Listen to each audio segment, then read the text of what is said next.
Faly naravantsika rehetra ny ambassadeur Yehoshua Elia manome voninahitra manokana ny Tata Mariava ary manome voninahitra ihany koa any Yehoshua. Tonga indray tsika eo amin'ny fampianarana vaovao. Ny androantsika dia mitondra ny laharana voalohany ny amin'izao andihana fampianarana izay ho aroso indray orinasa izao tontolo izao. Mirary soantsika etra samy hotahina soasady eo am-pandrenesana izao fampianarana izao ary dia miantso antsika rehetra andao hiaraka anaraka ny teny anaraka ny fampianarana. Ny lohateny moa dia hoe Yahova no ny tena anaran'ilay Andriamanitra Abrahama ary ny ankoatran'izay zany dia tsy izy dikan'izay, izay no porofontsika eto indray. Dia matoa koa fa samy falidontsika ato an-tokantrano ato hiaraka sy hiaina hijery ny fampianarana ny mamarina ny anarany hoe Dada Yahova, Yahova. Voalohany aloha zany Andriamanitra Abrahama zany Andriamanitra Abrahama zany dia Hebreo ary izy no niteraka any Ismaël sy Isaka ary avy eo nefany Andriamanitra io na Elohe eo amin'ny Israelianina, izay ny dikany Andriamanitra zany Elohe amin'ny Israelianina, dia nanao fanambarana fa any amin'ny taranaka makany amin'ny Isaka no ahafantarana anazy, any izy no mandeha. Ka mbola tsy hiditra eo aloha tsika, fa aleo tsika aloha hijery an'ilay hoe iza ilay anarany. Dia izay tsika vao hijery hoe iza daholo no mahalala anazy taorianan'izay izy nafantatra azy izay. Dia hitantsika fa ny farana tany amin'ny Moshe io fahalalana anazy io.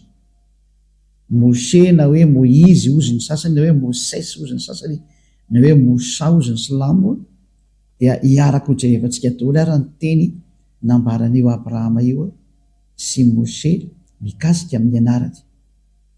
Meloha izany aloha zany dia hijery datitsika hoe tany amin'ny taona firy no nisy zany Abrahama zany aloha, ary tany amin'ny taona firy no nisy zany Moshe zany aloha, satria nanonona anarana tokoa ry zareo mianaka ireo.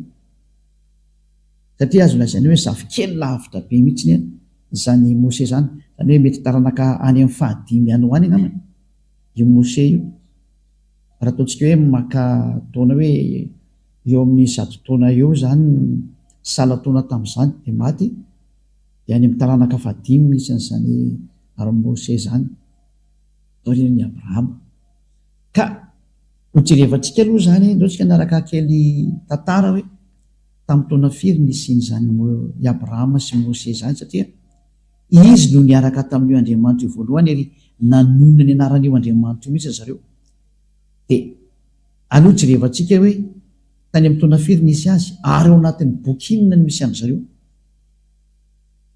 Dia hojerevantsika hoe ny boky misy azy aloha mazava azy fa boky ny Israelianina zay, ary io dia efa tany amin'ny taona moins 2000 tany ho any raha ny exactitude dia eo amin'ny hoe eo moins 1800 eo angambany izy io. Andao no jerevantsika kely araka ny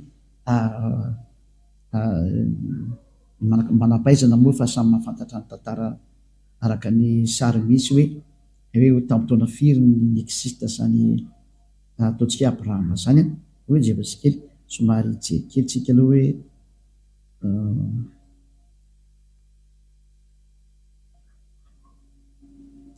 azo kely tsy maintsy mbola jerentsika ataontsika miadana mihitsy.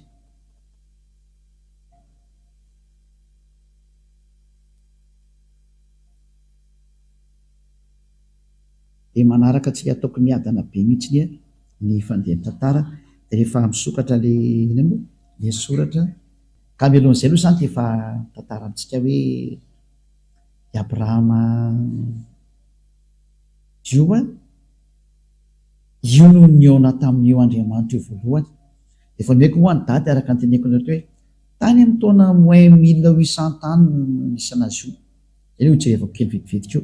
Valova arahantsika maso kely izay sary izay hoe tany ho any nisy an'izay tany amin'ny taona moins 2000 ary Mosè kosa dia tany ho any amin'ny taona moins 1500 manodidina tany zany. Zany hoe fa ela moa ny tantara fa hoe mavoakantsika eto ihany hoe tany amin'ny taona firy no tena nisy anazy io. Ary io Abrahama io no nanonona n'io Andriamanitra io voalohany. Ka izy moa zany amin'ny maha-Hebreo anazy, amin'ny maha-Jiosy anazy, amin'ny maha-Israeliana anazy satria izy no niteraka an'ireto Israeliana reto dia ao amin'ireo Israeliana reo zany hoe tatsika ny boky. Zay zany izy andaraka kely an'ilay tantarantsika dia tsy maintsy alefantsika araka ny tokony izy dia hitanareo tsara hoe tena voaporofo mihitsiny fa zany Abrahama zany dia tany aloha be tany, dia Mosè koa tany aloha be tany, ary izy mianakareo niara-niantsona io Andriamanitra io dia hojerevantsika iza le nantsony dia hitanareo tsara fa le nantsony izy mianakireo dia le hoe Yahva.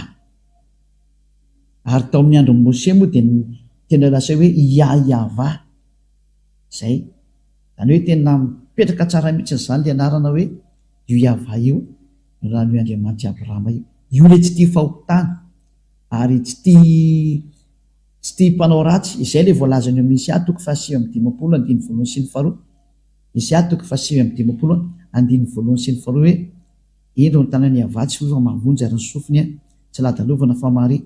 Isaia moa zany dia manana n'Andriamanitra ny Andriamanitra Abrahama ihany ny Andriamanitra Isaia satria mpaminany Israeliana daholo reo. Zany hoe ity resantsika zany dia zareo Israeliana satria Abrahama dia razamben'ny Israeliana ary reo Israeliana reo no tena niaraka taminy. Jerevantsika daholo izy zay no mahatonga ny hoe ao amin'ny bokin'ny Israeliana no entanao tantaran'io Abrahama io fa tsy any amin'ny boky hafa mihitsy fa ao amin'ny bokin'ny Israeliana. Samy maniry tia hita daholo sy tia hainy daholo tsika rehetra zao dia aloha jerevantsika hoe iza ny tena anaran'io Andriamanitra Abrahama io dia ho porofontsika mihitsy le izy hoe tena io Yahva io mihitsy ny ve. Izay no porofontsika aloha zany amin'ny androany. Dia tsy misy mahafantatra an'io Andriamanitra io fa tsy Abrahama dia Mosè. I Mosè moa zany natsoina hoe Moïse ho na hoe Moses ozy ny sasany na hoe Mosa ozy ny Silamo. Dia izy ihany koa nanonona izay anarana izay hoe Yahva zay. Voalohatsy daholo zany zay. Ka nidirantsika ho Mosè dia tsy maintsy hijery ny taranak'i Abrahama tsika hoe nakaiza ny tenin'io Andriamanitra Abrahama io. Niala avy amin'ny Abrahama izy dia nakaiza dia hitanao fa niala avy amin'ny Abrahama izy dia nakao amin'ny Isaka araka ny teneniny. Ary ny mahafantatra an'izany tantara ny teneniny zany dia mbola zareo Israeliana ihany satria i Mosè daholo no nanoratra n'io tantara rehetrarehetra nataon'i Abrahama io. Mosè zafikeliny zany dia izy nanoratra anazy zany dia tonga teo amin'izay fahafantarana ny anarana izay hoe Yahva. Dia manome ny fanaporofona amin'izay moa zany tsika eto fa dia hojerevantsika kely eo amin'ny raha manana larosy ianao. Zany hoe larosy zany karazana encyclopédie anankiray izay misy miten'ireo mpikaroka eny na tsy mikaroka raha moa dia efa mahafantatra hoe zany Abrahama zany dia efa tany amin'ny taona ela be zany tena izy. Ka io Abrahama io zany voalaza ato zany misy ohatra hoe Abrahama zao ty ambony era ty dia ato misy ohatra hoe encyclopédia Abrahama zany misy ohatra io zany. Zany hoe momba ny Abrahama zany resantsika ity. Donc cet article fait partie du dossier consacré au judaïsme. Zany hoe zareo Jiosy zany tena manana an'ity tantara ty satria Andriamanitra Jiosy ndresana dia Abrahama Jiosy razamben'ireo Jiosy reo izy io. Dia jerevantsika hoe tany amin'ny taona firy zany nisy zany Abrahama zany zay tena jerevantsika hoe tany amin'ny taona firy taloha izy io. Dia ny voalaza ato zany hoe patriarche des Hébreux dans l'année moins avant l'an 0 zany izy tia, 19e siècle avant l'an 0. Cela veut dire zany hoe tany amin'ny manodidina ny moins 1900 moins 1800 tany hoany zany ny année nisy an'izany Abrahama zany zay raha zambeny jiosy na ny israelianina tany amin'ny taona moins 1900 tany hoany. Misy moa manome précision mihitsy ny sasany am'ireo ohatra ny hitantsika amin'izany, ohatra ny sasany zao ato amin'ity zareo mpanoratra ity hoe tany amin'ny taona moins 1812 tany hoany. Ary ohatra ny hoe jerevantsika ty sary ity dans le calendrier hébraïque, la tradition juive s'appuie sur le Midrash Seder Olam Rabbah qui fixe la naissance du patriarche en l'année 1948 après la création, soit 1802 avant l'ère chrétienne. Zany hoe talohan'ny l'an 0 zany dia tany amin'ny taona moins 1812 talohan'ny l'an 0. Zany sary anankiray hitantsika ohatra mba lamina kely le sary keto Valérie fa hotana be mihitsy le sary ato, tena olana be mihitsy izy. Zay sary jerevako reto moa zany resako zany fa tsy ny sary eny amin'ny tokantranonareo any, de mba mijery sary koa za eto. De eo zany ny filazana zany tao anatin'le encyclopédie Larousse teo de samy laza fa tany amin'ny taona moins 1900 tany hoany daholo zany na nisinzany Abrahama zany tany zany. Zany hoe tsy misy talohany. De inona zany ny fiantsoana io Andriamanitra, io Abrahama io ny Andriamanitra ny anarany ao amin'ny bokyny Jios, satria ny Jios no manana an'io boky io. Zay le hoe Sefer Torah des Juifs. Ka ny Sefer Torah zany dia ny boky ny soratany dadabe Moshe, ary ao anatin'izay boky zay no misy ny tantaran'ny Abrahama, satria izy no tany amin'ny taona moins 2000 tany hoany zany moins 2000 moins 1900 eo zany. Dia aleo zany ny tantarana zany no jerevantsika any amin'ny boky Sefer Torah ny Jiosy, satria izy ny tranainy indrindra ary tsy misy manana boky afa-tsy zareo Jiosy zany, boky tranainy. Zay ny hoe Sefer Torah. Ny boky rehetra zao taty oriana daholo, raha ratsika zao ny boky ny Silamo dia tatika hatramin'ny taona plus 600 taty vao nisy ny boky ny Silamo. Zany hoe taty oriana elabe zany, mbola taty oriana nateran'ilay mpaminany farany israelianina, satria ny mpaminany farany israelianina dia ny prophète Yahoshua no anarany. Le dernier prophète des Israéliens s'appelle Yahoshua. Any hoe ny mpaminany farany israelianina dia Yahoshua. Ary io le hoe tany amin'ny l'an 0 moa nametrahan'ny olona anazy. Io lay novain'ny olona hoe Jesosy Kristy na hoe Jésus Christ. Zay c'est un faux Dieu. Ce n'est pas un Dieu grec, ce n'est pas un Dieu des Israéliens.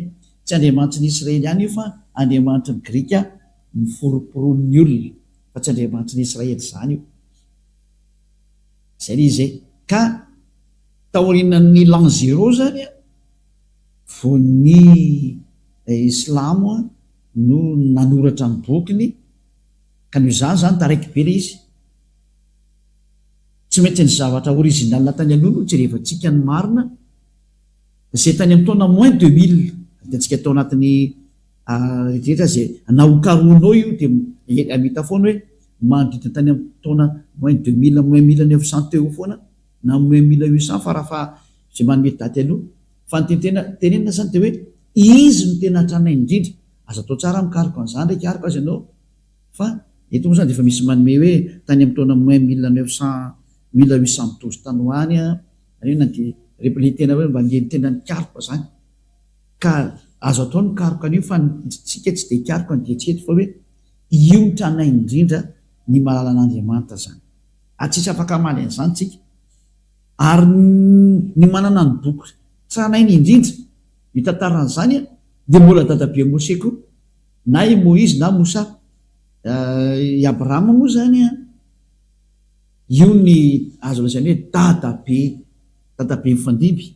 Dia nisy andry Moshe taty aoriana, Moshe moa na hoe Moïse na hoe Moses ozy ny anglisy, misy koa ny hoe Mosa ozy ny Silamo.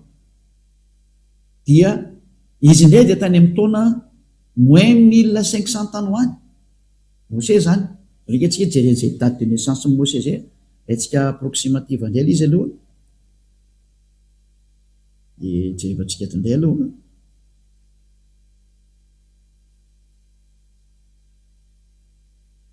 izy moa ny atao anatin'ny baiboly ato ny anarany de tsy maintsy ataontsika zay fa le anarany hoe Mose anarana Jiosy zay eto ndray tsika zao mahita hoe voanoka mihitsy tsy de zao mihitsy ny teny ato hoe par conséquent Moïse qui selon la Torah io le voalesantsika teo Torah io a vécu 120 ans serait né en 1560 avant l'ère commune zay il serait mort en 1445 zany hoe ny fikaroan'ny pikaroko an'leny ina moa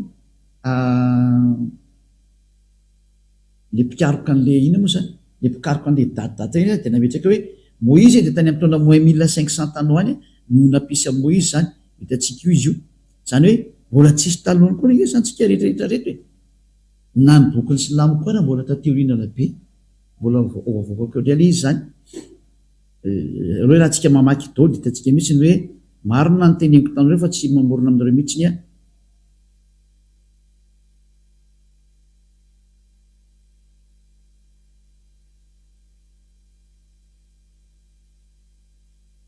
i databe Moïse ndray zany de araka ny vola teo tany amin'ny taona moins 1500 tany alohan'ny l'an 0 zany dikan'izay ny tena nisy iny atsika jery toerakafa ndray aloha mbola tsy hidirantsika ty aloha fa jery toerakafa atsika aloha aty ato tsy ny tantara ty anakaiky aty fa hijery anakaiky atsy ty le nivovakitsika teo aloha jery hafa tsika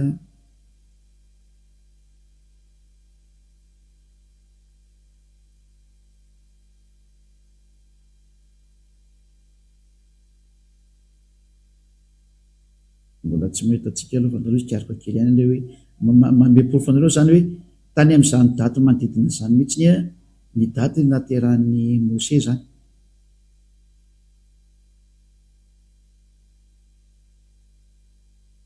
ty zao misy anakaiky koa satria araka ny fikaroana natao aloha afaka mikaroka daholo nareo na nareo koa raha mba afaka mikaroka koa de ny tindray zao ato na ny dididina tany amin'ny araka ny fijerevana moa zany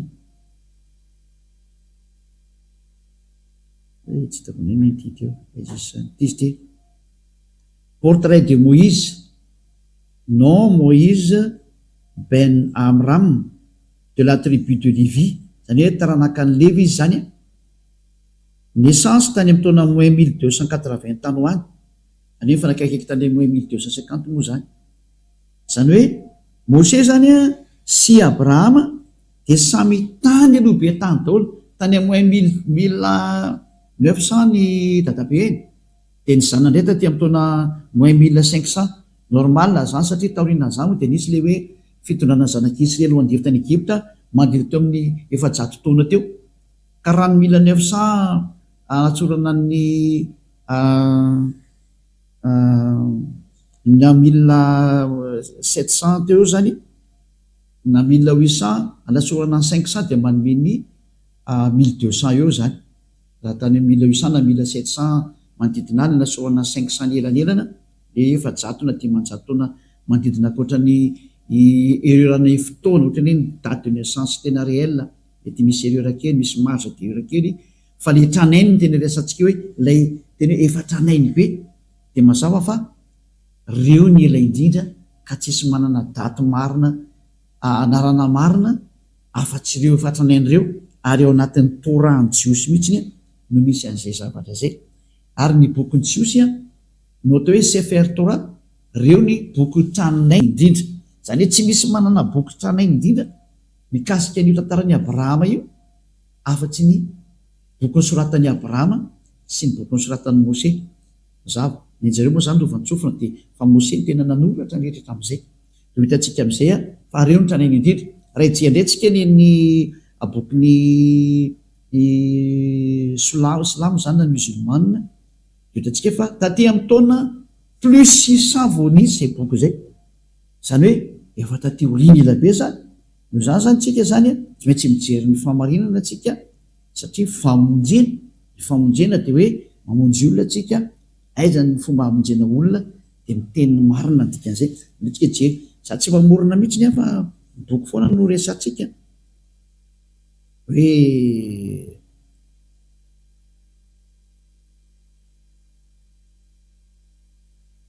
aloha rahatsika kely a.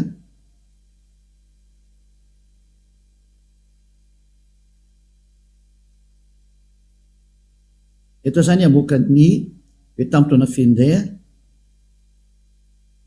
nivoan'ny bokyny Silamo dia anjerevantsika eto zany dia trano dia avoakantsika ery zany ny filazana indray aty tsisy afaka hiteny tsy marina kosa ny teny satria ny boky ary dia milaza an'izany ny sary rehetra koa ny teny an'izay.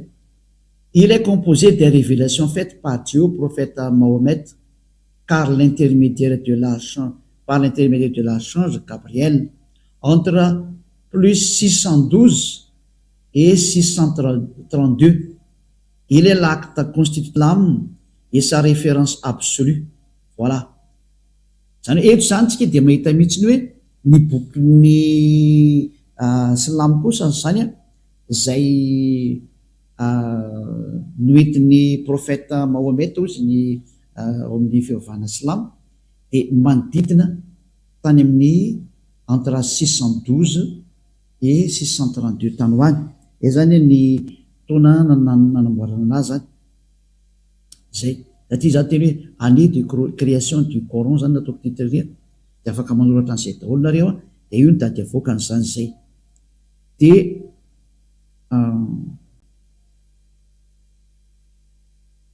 tindray misy mbola fanazavana anankiray.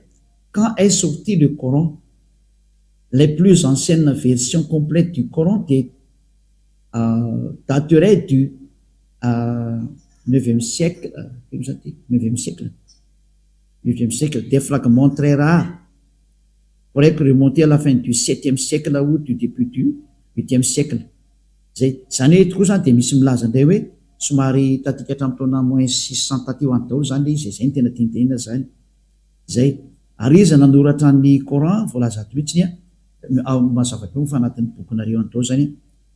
Dia ny voalohany dia tany moa zany dia ilay mpitarika anazy efa ankitsika tanareo tany dia toy ny anisan'ny mpanoratra toy dia ny kalifa Abu Bakr tany amin'ny